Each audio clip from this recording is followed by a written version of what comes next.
and that's why it's not firing. Yeah.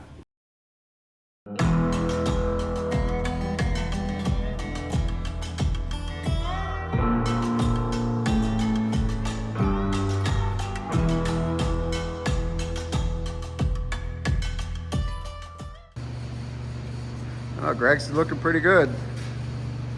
So we left on a bad note yesterday. The engine wouldn't start, but we knew it was something with the electrical system, as in a sensor or the ECM possibly. And it was what? ECM. Yeah. The injector drivers in the ECM failed. Yeah. It's a refurbished ECM, but the only thing they can refurbish is change the internal battery and clean the inside of it. Right. So no that's a common problem with any older engine, whether it's a Detroit, especially an N14 Cummins. That's a common failure point on them. Caterpillars will lose injector drivers too, and won't start. So we called the engine builder, and they're like, "Yeah, injector drivers, get a test ECM." So I got a test ECM from a friend of mine, put it on, and well, we'll see what happens. Well, so yesterday though, she would bark for us once and then just flatline. Nothing. Nothing. She would answer. It would just answer once. It would hiccup, like it's trying to start, and nothing. So we eliminated that, and then we realized when we got it running on ether, there was no tach signal at all. So we thought it was a bad either crank or cam sensor, and we were going to start messing with this thing today. But Greg beat me to it. So let's see what she sounds like, good sir. Make sure it's neutral. The transmission's still out of it.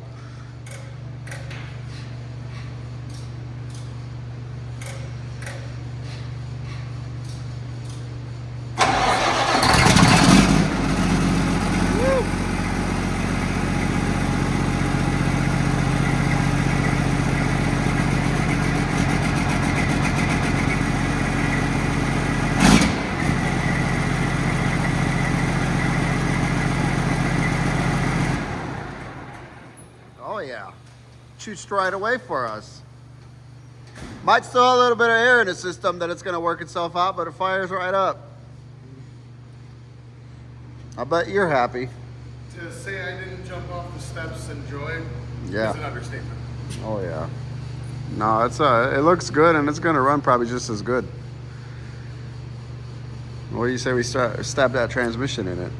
So we put that transmission in it and turn it into a running and driving pro. Yeah, that's basically all it needs. Literally, put the transmission in it, hook the driveline back up, put a little bit more coolant in her, and tidy it up and put a bumper on it. Put a bumper on.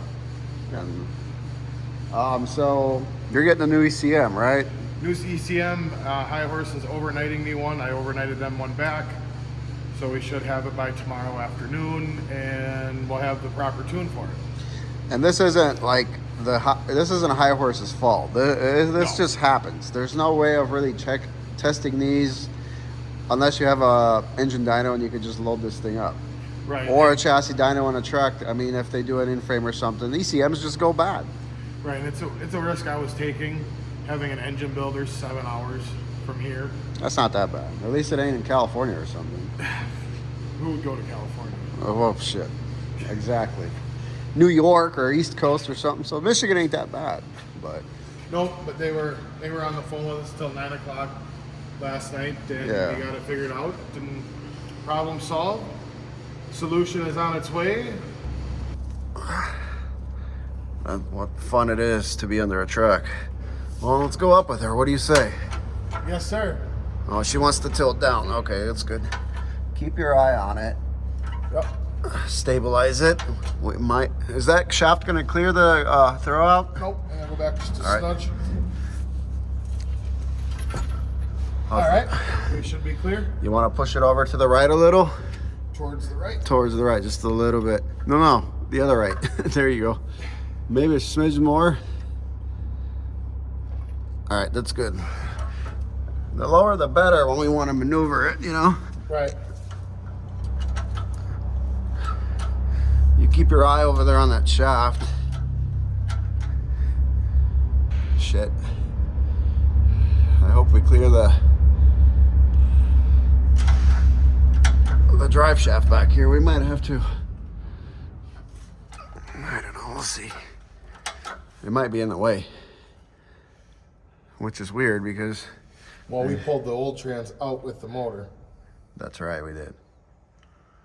Huh. We'll watch it. We'll watch it, because I'm literally like 3 inches away from the back box on it now, and that thing's gonna have to get straightened out. Right. So I don't know. Yeah, I don't know if this drive shaft will clear. We might have to drop the drive shaft on the ground, kind of move it out of the way, and then we can maneuver it around.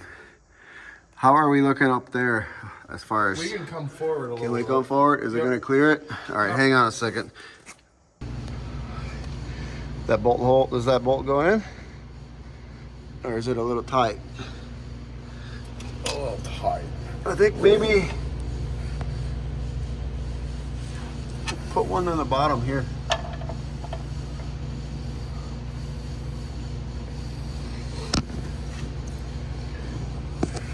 You know why? Paint.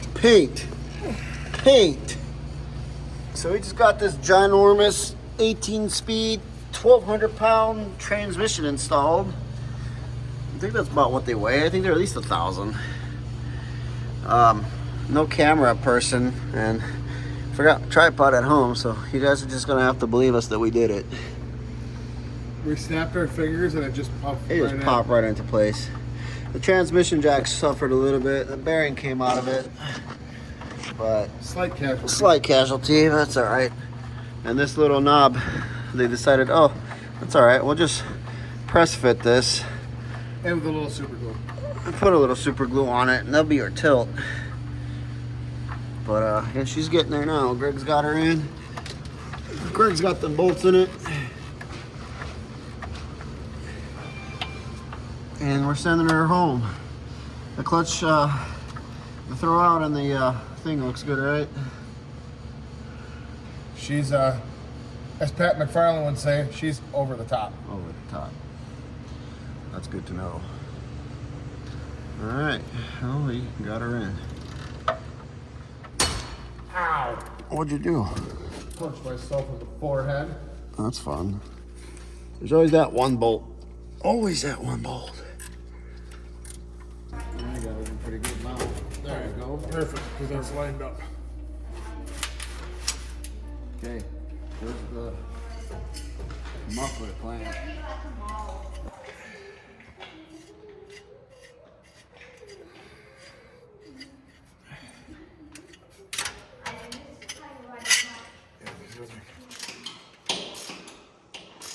What do you think, good sir? I think we need about another 2.5, 3 foot piece of flex. Yeah, we got the exhaust on it. New clamps. Who this? Got the white pipe on it. Greg's just fixing on tightening up the stack there. I'm gonna replace this flex pipe here because it was pretty rotted. Well, it wasn't rotted out, but it was leaking. And exhaust is complete. Basically everything is complete. Everything. The only thing that's not complete is we gotta put the shifter in it and put some more coolant in it, hook up the splitter air line to the trans. Ooh, Not falling a big hole. Yeah, about 16 inches. So this is what we have to connect back up. The down pipe off the turbo with the bottom piece of the exhaust. So we're gonna go ahead and do that right now, and should be a breeze. And then that side's done, and then really all we have to do is right there where that cardboard is, you're gonna take that off and gotta plug a sensor in, and then we gotta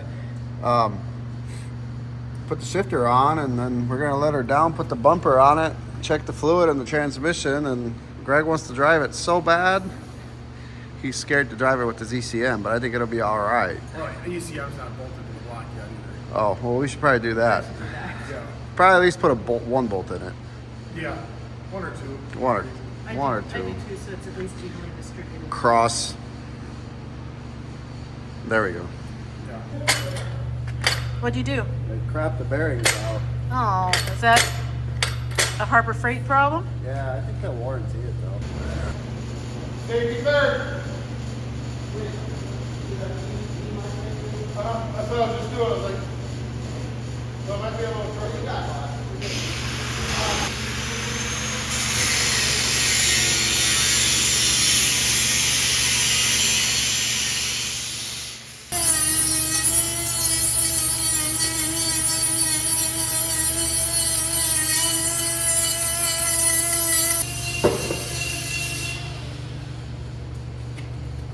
Greg, was that flex really close to that oil line on your old one? Was that flex pretty close to that oil line on your old one? It's like about an inch away.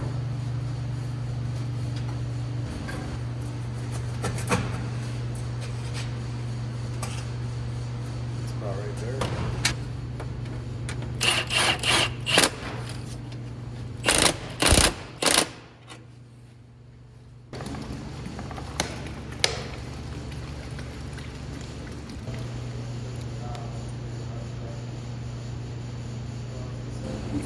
Just pour in a bucket a couple times and let it mix it out. You know what I'm doing.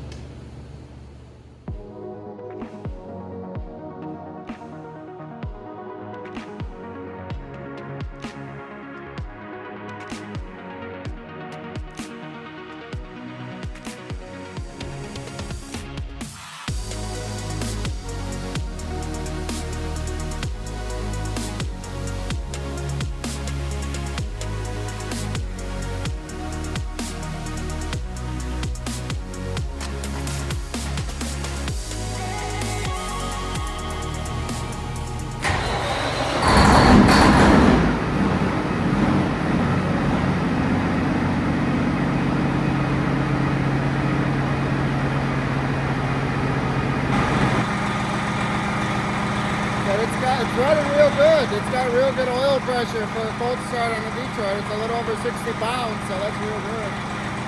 Pouring away like it's supposed to. Sounds good.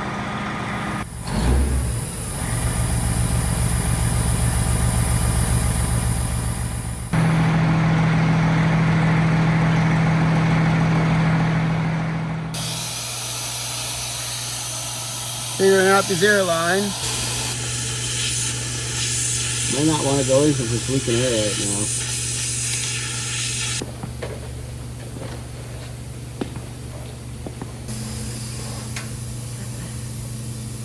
We're also leaking fluid. We're leaking fluid from the fittings. The fan cooler fitting? Yeah.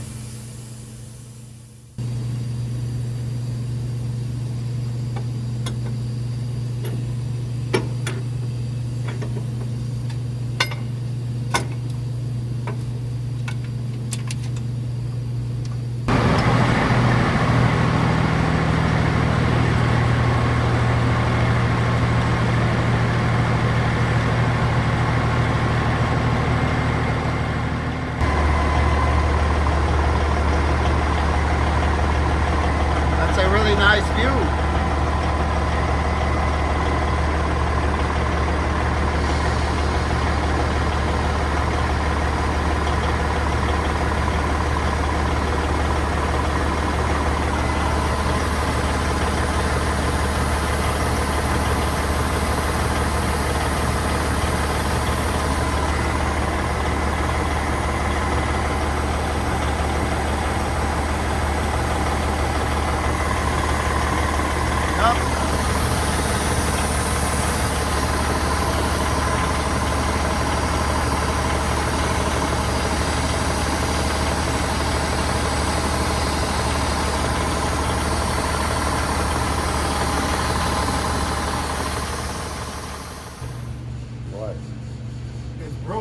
Is it? Yeah. Where at? The cap itself? Is it cracked? Yeah, right here. Is it like all the way through though? No. So it shouldn't. I think it's leaking through that very top.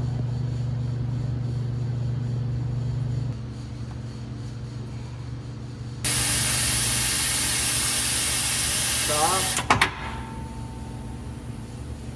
You had it up here before. Do it again.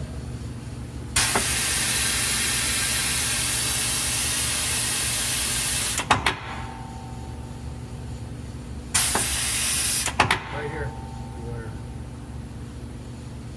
Here? Right in this fitting. Well, see, I'm getting a bunch of air coming over here. Yeah, you're getting the rebound off everything. You can do it? Huh? Got it.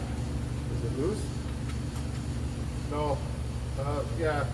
It's got to be that elbow right here.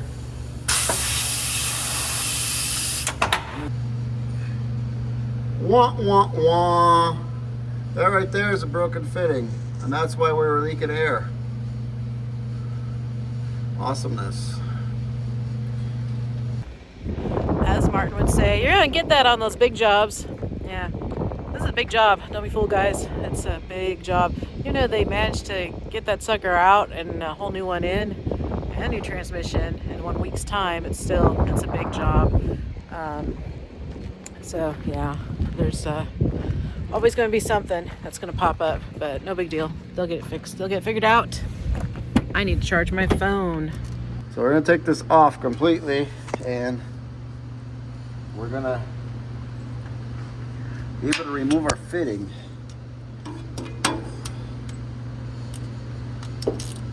Hang on, I got it. Oh, what was that? My cellular device. Cellular here. Tarnish, and there's like flying telephone machines.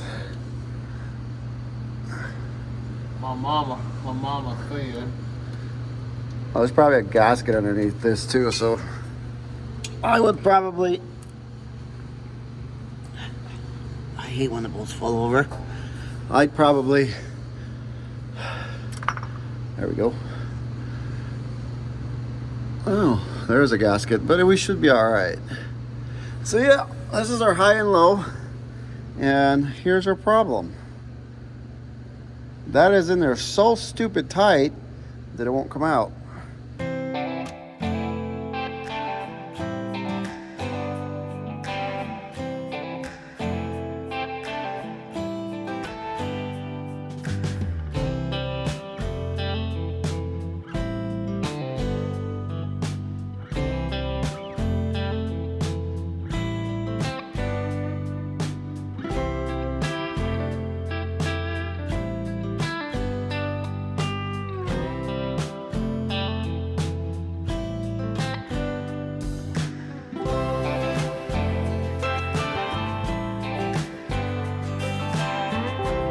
Now we just gotta get a ring selector cover. The bumper is halfway installed. Watch, boom. This is like, quick, make it fall for special effects. Yes. We can almost try Dude, this. that was heavier than I wanted it to be. I guess lifting it from the bottom, squatted over, did it in the end. I should have put my blind mount back on it. Zip it in, brother. Uh-oh, we might have a race selector cover. Oh, sweet. Pick it up, pick it up, pick it up, pick it up. You see the drippy, I'm fitted up. Hop in my car and the giddy up. Secure the bag, yeah, I get the bus. Pick it up, pick it up, pick it up. You see the drippy, I'm fitted up. Hop in my car and the giddy up. Secure the bag, yeah, I get the bus. Pick it up, pick it up, pick it up, pick it up. I've been on the flex since flex zone.